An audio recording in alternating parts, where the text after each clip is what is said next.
à partir de ce rythme sonore ainsi que des sketchs visant l'éradication de l'épidémie du choléra que se basait cette sensibilisation.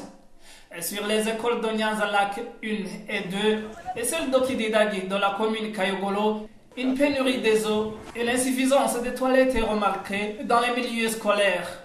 Et certains des directeurs de ces écoles affirment que des comités de parents seront réunis prochainement pour parler et remédier cet état hygiénique. Au cours de ces sketchs, les écoliers étaient appelés à se laver les mains avant et après le repas, mais aussi de faire la propreté dans les différentes circonstances. Cynthia Daïsava, l'une des écolières, affirme qu'après ses enseignements, elle va sensibiliser les parents ainsi que ses collègues sur la lutte contre l'épidémie du choléra.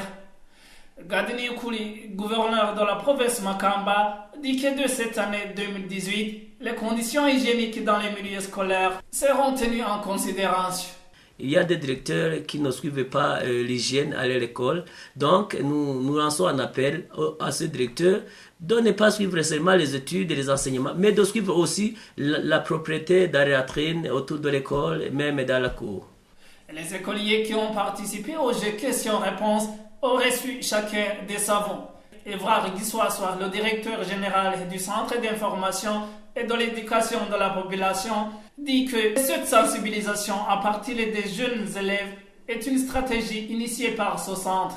Comme nous avons la mission d'appuyer le gouvernement en matière d'information, d'éducation et de communication pour le développement, c'était de notre rôle. Le travail que nous avons fait, c'était un travail de sensibilisation. Nous avons sensibilisé la population de ces provinces, en commençant même par les écoliers, pour qu'effectivement ces écoliers puissent relayer l'information au niveau de leur famille.